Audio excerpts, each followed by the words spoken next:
guys, without further ado, our guest for tonight's show, Mr. Ross Allen from Fourth and Long Radio. And boy, oh boy, we had you on, I believe, in January, and you were talking smack about getting Aaron Rodgers. But I'll tell you this: No, I wasn't. No, I've never been on the Aaron Rodgers train. I don't know what you're talking about. I think you got the best quarterback available on the market, my friend. I think Russell Wilson is going to take you places.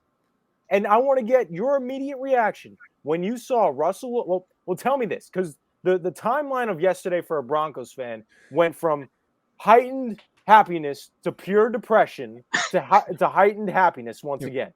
Jerry Judy was all of us. But, if you want instant reaction, all I gotta say is we're going to the ship. We're going to the ship. We're going to the... Come on with me. I know you're Giants fans. You'll understand what it's like to go to the Super Bowl for a while, but let's go. I'm sorry. That was out of the pocket, but let's go Russell Wilson, because Aaron Rodgers, still technically, he's a better quarterback. Let's be real here. But in terms of longevity, Aaron Rodgers and most was going to be with the Broncos 3-4 seasons.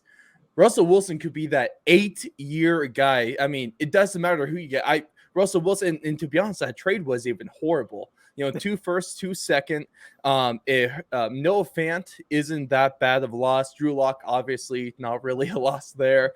I am a little bit hurt by Shelby Harris because he's been one of the more underrated interior defensive linemen for the past few seasons now, and he's a great locker room presence. And the thing about Noah Fant is the thing, why I'm not tripping about him is because, honestly, I am a bigger fan of Albert Oegbanom anyway than Noah Fant in terms of being an actual tight end. Fant's a great pass catcher when he doesn't drop the ball, but also he can't block, and all he does is he gets a penalty a game, looking like Garrett Bowles from 3 years ago with those two attributes right there. But I could not I have not been this excited about the Denver Broncos since they won Super Bowl 50. I think that's very safe to say. You go from the man that took you to the Super Bowl in Peyton Manning against the Seahawks, lose that championship in 2013, to Russell Wilson, and now get Russell Wilson almost 10 years later. What a circumstance, timeline of events. Absolutely. Guys, James, Hank, what was your guys' immediate reaction? Because me personally, I was shocked. That Russell Wilson got traded to, of all places, the Broncos. I know they were in on some of the top tier targets, but I didn't think he was going to go to the Broncos. I really did not. I literally will never forget. I was looking at all my missed texts as I was getting out of work, and then let me give you guys a complete reenaction. What?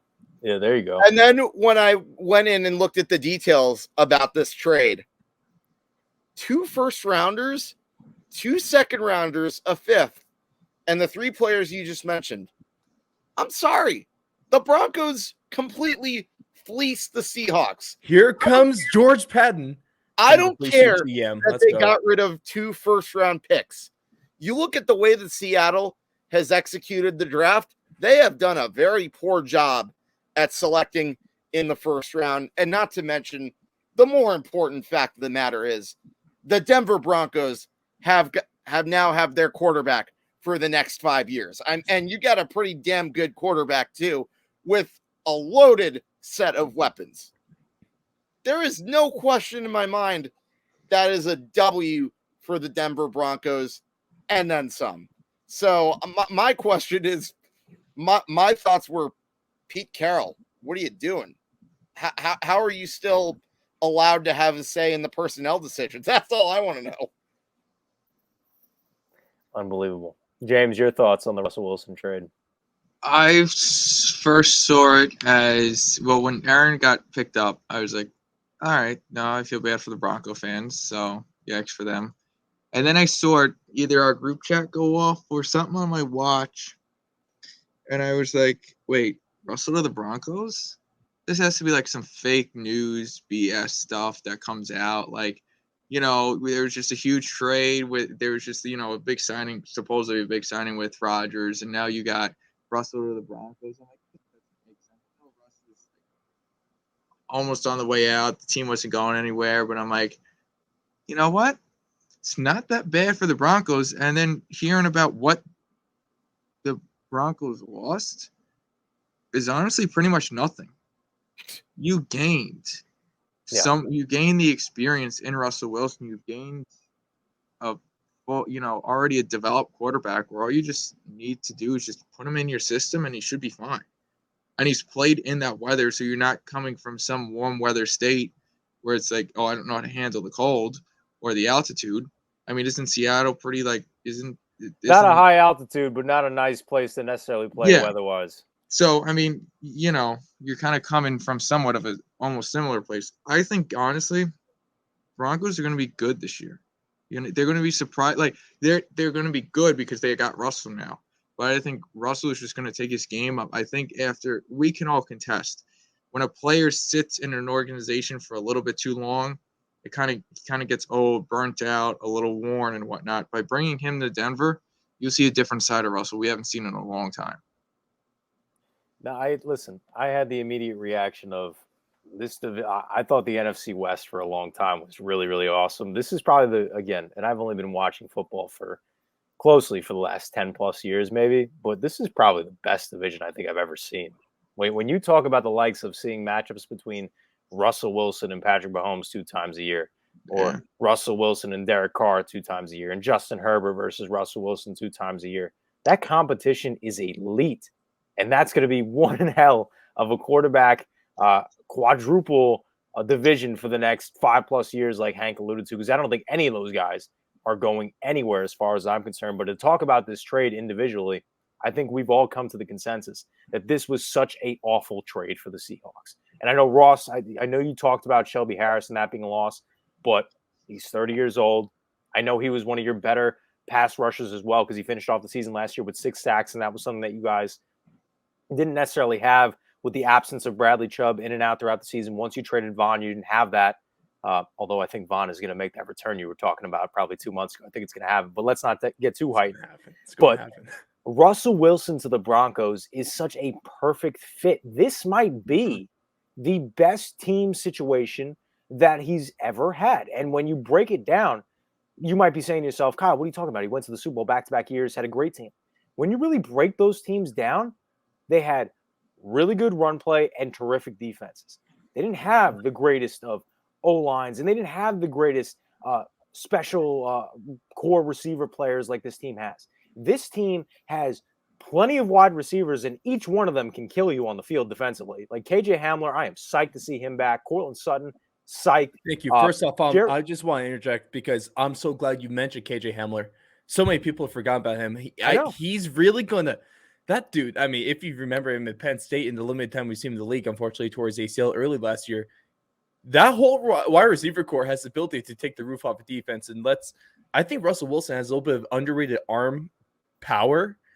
He can heave a deep ball, and he's been heaving it. Deep ball in football. But he's literally heaving it from sea level.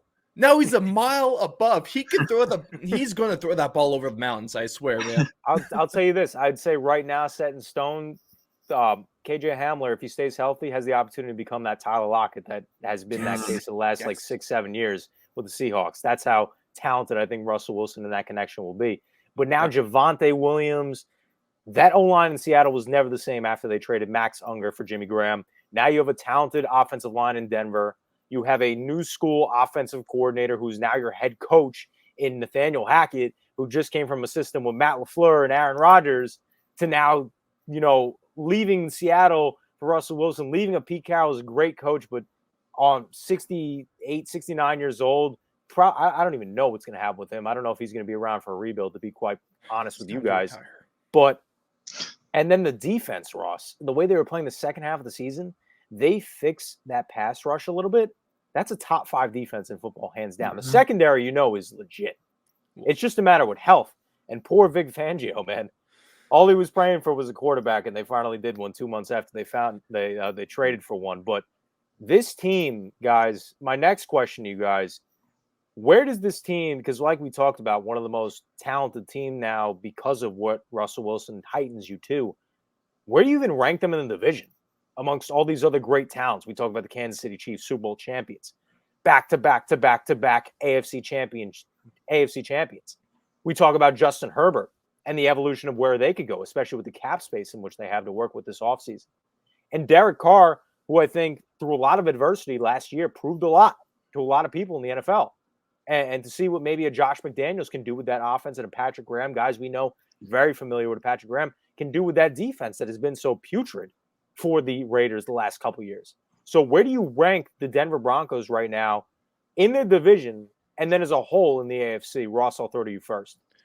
Right now, taking the bias out of it, I would still put them as the second best team in the division. Right there behind the Kansas City Chiefs, you got the Chargers third, Raiders last. It's been a battle between the Raiders and the Chargers for last place for the last few years. But the funny thing with the Chargers is that the Broncos, we all know about the Broncos' recent struggles with the Chiefs. They haven't beat them for 4 or 5 years at least. They have the opposite of that problem with that. With that against the Chargers can't beat the Broncos on the road or at home. So on the road again is what I mean by that. And the Broncos really do have the ability to be the best team in this division. If you take a look at where they were last year, you take out the offense, they had one of the best defenses in the league the entire season in terms of scoring. Their offense really wasn't horrible, and it was limited by an average quarterback in Pat Shurmur. Luckily, I could speak to the crier when it comes to Pat Shurmur with the New York boys. It's he sucks. I'm so glad he's gone because none of this whole offseason wouldn't have mattered if they kept him because he's like the only guy that could really stop this offense right now with his horrible play calling. Yeah. But the Broncos have the best run game in the division. They have the ability to have the best pass game in the division. I think they have the best defense in the division already. It's going to come down to that pass. It's almost impossible for them to not improve on their special teams, which was atrocious last year. Luckily, it wasn't bad as the Packers, but that's really not saying a whole lot. The Broncos had the ability to Russell Wilson. I mean, one thing that Broncos fans have been saying for the last 3 years, man, we're just a quarterback away. But I think we finally can see the reality of that statement and prove that we're all not just crazy and grasping for any sign of hope because the Broncos have been hopeless ever since they won the Super Bowl. But they can be up there with that. They could be competing with the Bills, with the Chiefs for the best team in the AFC. This year. It's obviously it's all about, on paper they're there. We're going to see what happens when they actually play. Of course, that's a whole different story. But especially if on the defense they're able to bring back Von Miller, they're able to re-sign Josie Jewell, keep him there in the middle linebacker who was killing it before his torn pec. And the Broncos have all the cap space. Now they're a very highly ranked destination for any free agent. J.C. Jackson is obviously up on the board. I think that Jamie Pickett is just cut from the Cardinals.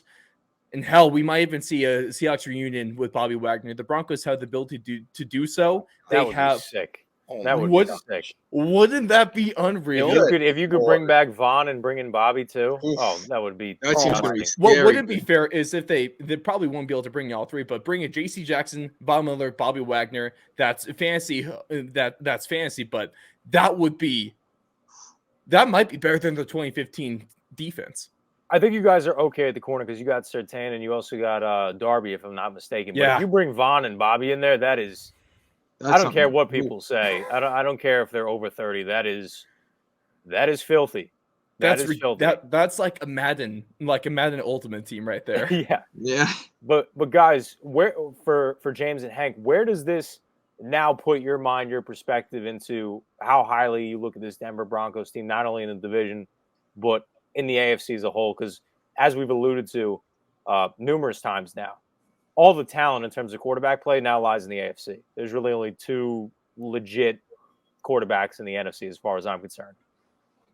Well, for starters, I think this trade gave me the feel of the LA Rams trading for Matthew Stafford. Because when they traded for Matthew Stafford, at the time, it looked like a big gamble. And it was a big gamble because in the grand scheme of things, they gave up a lot of picks for both him and Goff over the course of the past 10 years. But at the end of the day, if the LA Rams showed you anything, if you're willing to take that risk, make that big trade to get that star quarterback, then you know what? It's possible. And now the Broncos, they did a similar thing, although I think they gave up, in my honest opinion, I think they gave up less than what the LA Rams really gave up for Matthew Stafford. Yeah. They made a trade that essentially could very well put them over the top. Now, as far as with the division, could they overtake Kansas City? I'm not 100% sure. I think Patrick Mahomes is always going to be a threat. He's still a talented quarterback.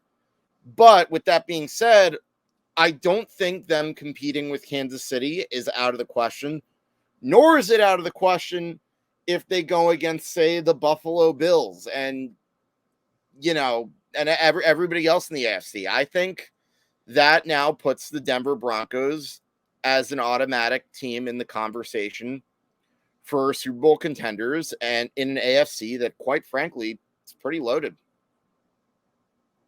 Agreed. James, your thoughts? Hank, I do have to disagree with you about Kansas City. Kansas City's on such a decline. And they are. I'm just not ready to call everybody's kind of like, oh, Pat Mahomes is still there, this, that, and everything else. Please. He had to tell his fiance and his brother to not go to games anymore. I mean, that's an embarrassment. Well, was that actually confirmed? Yeah, was that legit or not?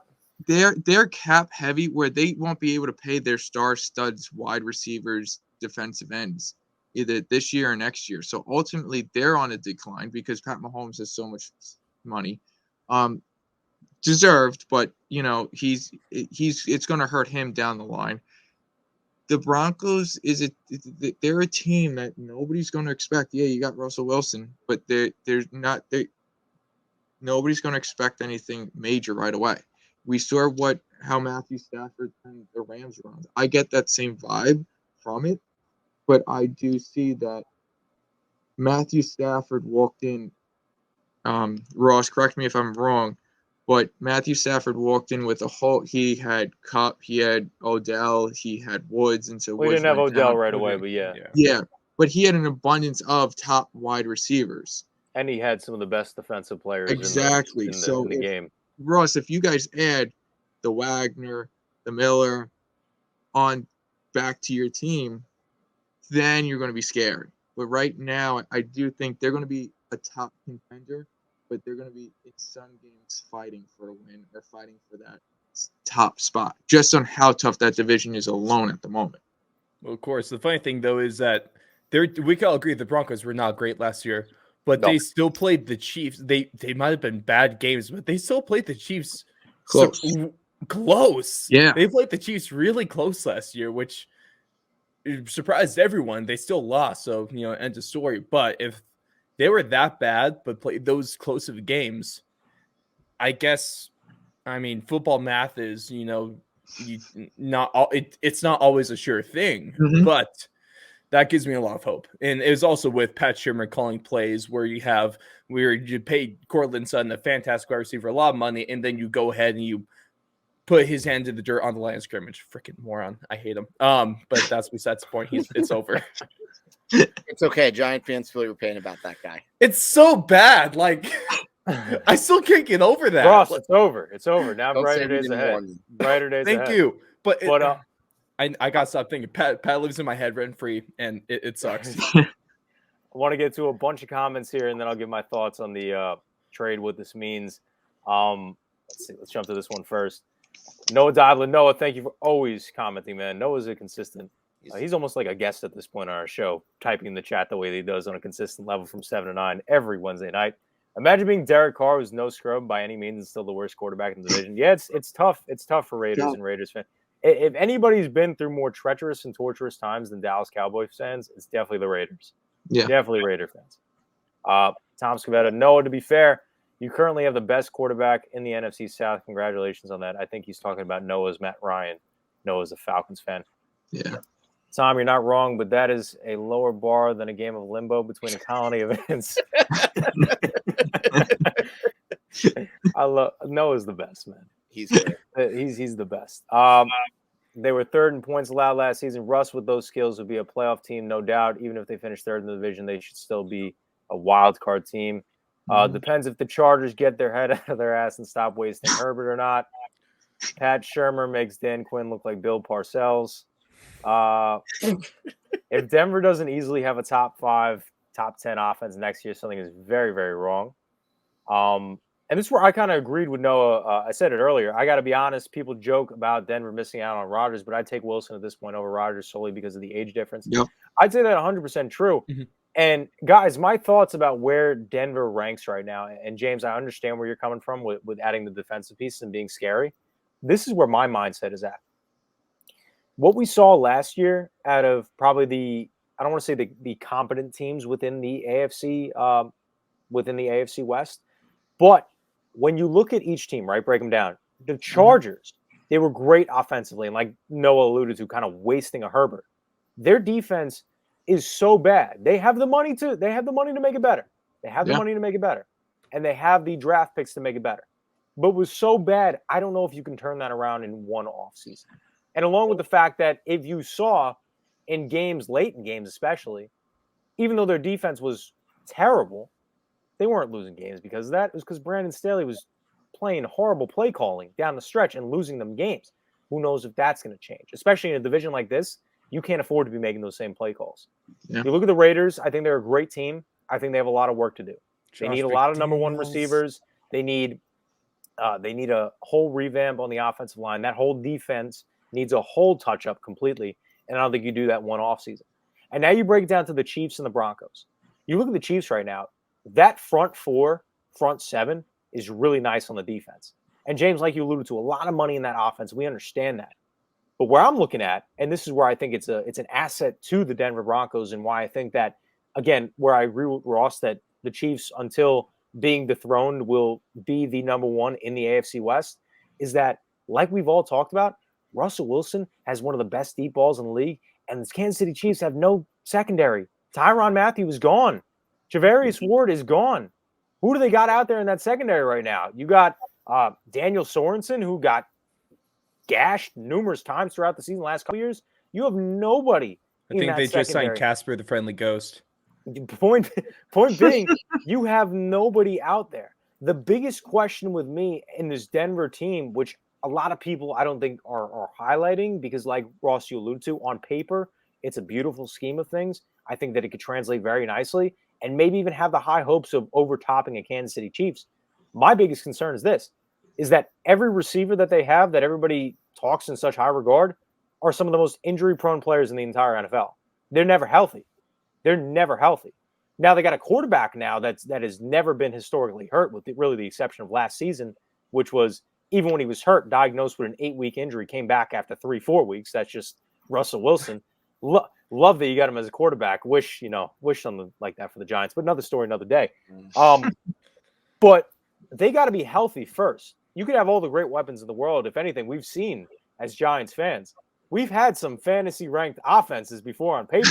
Nothing translated because they weren't healthy to be on the field for numerous games and be consistent. And I think that's the biggest question mark with this Denver team, is that you know what you're going to get in a scheme with Nathaniel Hackett. It's going to be revamped. It's going to be beautiful. It's going to be great.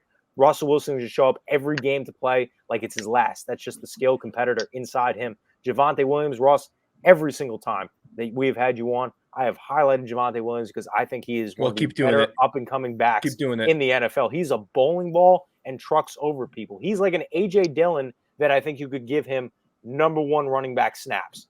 A bowling ball, runs over people. That's what I see in a Javonte Williams, and you could use him as a catch passer out of the backfield.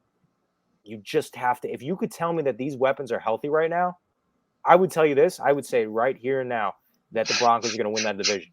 But as far as I'm concerned, with each and every one of their NFL careers, whether it's Cortland Sutton, Jerry Jeudy, KJ Hamler, he's been only 2 years, and he's torn his ACL twice in those 2 years. They're just not healthy.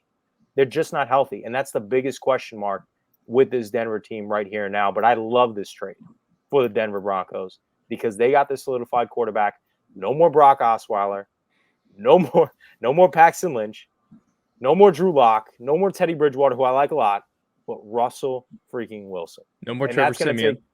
No more Trevor Siemian. The only problem is that Russell Wilson is still not the most elite quarterback that they've had since Peyton Manning.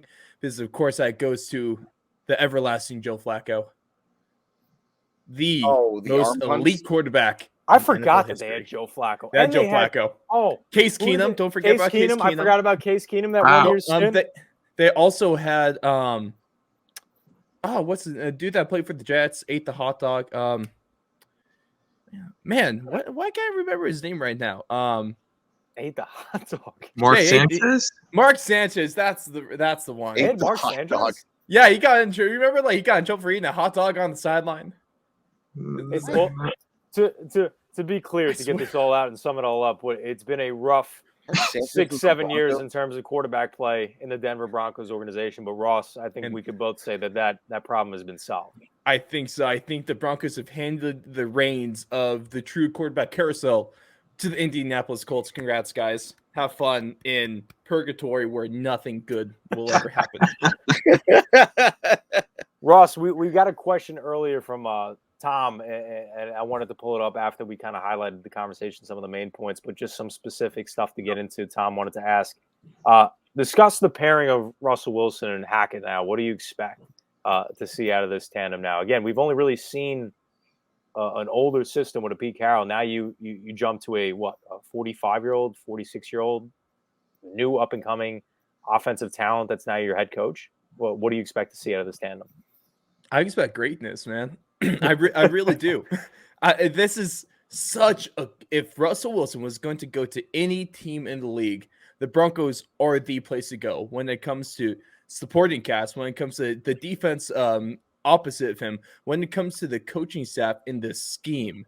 This can be I do think Nate Hackett in his offense can unleash a Russell Wilson that we have yet to see in the NFL, that we've yet to see at his peak. Russell Wilson, I don't think he's peaked yet. I really don't. He has so much potential coming to here because he's a mobile quarterback, but he's bent. The only problem is he's had to be mobile because his offensive line is nothing short of a turnstile when it comes there. They haven't been able to keep him upright. He's been running. His last 4 seasons have looked like Patrick Mahomes when he was the one that Chiefs played the Bucs in the Super Bowl. All he's doing is running around, running backwards, running side to side, and getting his ass ran down for a second half after the ball snapped. They're going to have the improved offensive line in front of him. Of course, I would still like for them to attack a right tackle in free agency or in the draft. That would be awesome. But they're still building up good stuff there. They haven't had a run game like Javonte Williams can provide. Javonte Williams, really, I want to talk Nate Hackett and Williams. He could make him a top 5 running back. Will he be? That's of course. Maybe that's a maybe, but top 8, at least the top 10 running back. That is Javonte Williams right there. I could see the Broncos just taking the roof off of defenses, especially when they're playing at home. They have the speed, they have the size, they have the inside threats there as well. And I do think Nate Hackett is going to bring out the best of Russell Wilson more than we've ever seen with Pete Carroll. And that's no offense to Pete Carroll because he's a fantastic head coach. But to quote the great show, Malcolm in the Middle, the future is now, old man, and that is Nate Hackett. I like that. Got a couple more comments to get to, guys, and then I want to kind of quickly analyze because with every trade, there comes another party, and that would be the Seattle Seahawks, which people are making the meme of the day at this point in time right now. A couple more comments to get to. Russ will boat race the Charger defense. Agreed. Kansas City signs rookie safety Tom Smith to a 10-day contract. Eli Apple is ready to test the market. Teams are lining up as we speak. Broncos got a B second-year running back, while Atlanta's best running back last year was a bust wide receiver. Only the Falcons. Wilson has never had a good O-line at all and still had the second most wins in a quarterback's first 10 seasons ever. So, guys, before we move on, quickly analyze this Seahawks deal right now. I don't know if Pete Carroll is going to coach this season. Personally, I don't think he will. He doesn't have the age to be around for a rebuild. and let alone the patience. It's one thing to not only give up on your franchise quarterback, but to give up on one of the best defensive players that has ever played for you, who is yet to slow down. So for you to have released him means you're in a complete rebuild mode. But the Seattle Seahawks in this trade, 2 first-round picks, as we alluded to, doesn't mean much because historically they can't draft well. 2 second-rounders, a 5th round, 3 players, Drew Lock, who questionably, I don't even know if he's going to be in the NFL a year or 2 from now, just based on what we've seen in his starting play. Maybe he'll be a backup. Shelby Harris, who again is a 30-year-old defensive end, and that defense really has nothing on that defensive side of the ball. And they had a Noah Fant, who, again, is a good player. He's pretty much always injured. Is not a good blocking tight end. Good pass catcher when he's on the field. But again, they already have a tight end in Gerald Everett. In fact, they signed one in free agency just last year. So when you break down the Seattle Seahawks trade, and this was something that I've been seeing all over Instagram, all over Twitter all day, which is mind-boggling to me. The Seattle Seahawks would give up 2 first-round picks to get a safety in Jamal Adams, but they let Russell Wilson walk out the door for 2 first-round picks as well, which is mind-boggling to me. But guys, what is the future of the Seattle Seahawks team? Because for me, I think this is going to be a huge blow-up. I think within the next coming days, I think we're going to either see DK Metcalf or Tyler Lockett get traded. Mm-hmm. And I think those are probably your 2 cornerstone pieces, notable pieces on this team as far as I'm concerned, because like we've all kind of alluded to, Seattle Seahawks last couple of years have been deprived of talent to get Russell Wilson and that team to the next level, in which we saw just 5, 6, 7 years ago when they were competing for Super Bowls. Well, that's what happens when you get rid of a lot of your first-round picks over the years. So with that being said, Kyle, my thoughts on the Seahawks. Kaboom. Yeah. Rebuild. And also, this is random, but guys, doesn't it make you feel old that there's nobody left from the LOB on the Seahawks anymore? Yeah, I saw that. I saw that today. Bobby Wagner was the last one. I didn't even realize. Yeah. But that's insane. That defense, I remember, that was when I really first started getting the football too. That was that Seattle defense was so elite with Cam Chancellor and Cliff Averill and Michael Bennett and Bobby Wagner and KJ Wright, Richard Sherman. Lord, that was when I was in high school. That defense was so stacked. It's all good. That 15-16 Broncos defense was still better, but they were fantastic in their own right. No bias. Yeah, no, sure. Whatever you say. But guys have come to the consensus that I think we could all agree upon the fact that this is going to be a complete rebuild, and especially in a division like the Seattle Seahawks are in. They have that, I believe, Ross, one of those first-round picks is that 9th overall selection that Denver was holding in this year's draft. So we'll see what they do with that pick. Some have alluded to the fact they might select Malik Willis, but I've seen just in the comment section something that's been trending. Where do you guys think Deshaun Watson will end up? I see maybe a Seattle Seahawks. I don't know if I see any team necessarily trading for a Deshaun Watson until everything kind of clears up a little bit. Especially after what we saw with the Washington Commanders today, which were alluded to be one of the primetime favorites to land a Deshaun Watson, and they just go all in on a Carson Wentz. But we'll talk about that in a minute. But, yeah, guys, complete rebuild for this Seahawks team, and it's the end of an era. It's the end of an era. It's crazy because that was probably one of the most fun teams to watch when I was growing up. No doubt about it. You know what the sad thing, though, about that era, though, is for them? That was their best era in franchise history. They finally won their first Super Bowl, but yet they're remembered more for something that they didn't do than what they did do, and I think y'all know what I'm talking about. If they ran the ball on that 1-yard line, Hank, and win the Super Bowl, I will tell you this. I think the Seattle Seahawks win a couple more Super Bowls after that. I think the momentum of that and the mindset after that, I don't think players will lie about it. I don't think you're ever able to mentally recover from something like that. I don't think you are. I don't think it's possible.